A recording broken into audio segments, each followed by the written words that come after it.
जी नाज़रीन, ठरी मीरवा का अहम खबर शेयर कंदा हलूं। ठरी मीरवा लॻे हिंडियारीअ में प्लाट जे मामले तां दस्ती बिरादरी घरनि मथां मीरवा पुलिस जी चढ़ाई। उन खिलाफ़ दस्ती बिरादरी माण्हुनि क़ुरान शरीफ़ हथ में खणी इंसाफ़ लाइ एहतिजाजी मुज़ाहिरो कयो।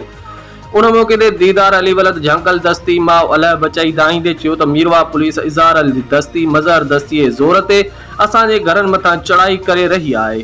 जॾहिं त साल 1994 में इज़हार दस्ती असांखे प्लाट वेकरो करे ॾिनो हुयो, जंहिंजी लिखत पिण मौजूद आहे। चङनि मुड़सनि जे साम्हूं असां प्लाट ख़रीद कयो आहे। हाणे उन ॻाल्हि खे 26 साल गुज़री चुका आहिनि। हरू भरू असांखे तंग करे रहिया आहिनि।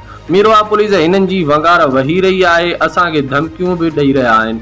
अगरि असांखे को बि नुक़सानु पहुतो त उन जा ज़िम्मेवार इज़हार मज़हर दस्ती मीरवा पुलिस हूंदी। असां IG Sindh, DIG Sukkur, SSP Khairpur खे पुरज़ोर अपील था करियूं त असां सां इंसाफ़ कयो वञे ऐं जवाबदारनि मथां कानूनी कार्रवाई कई वञे ऐं तहफ़ुज़ फ़राहम कयो वञे। रिपोर्टर ग़ुलाम नबी इस्लामी, ATV न्यूज़, ठरी मीरवा।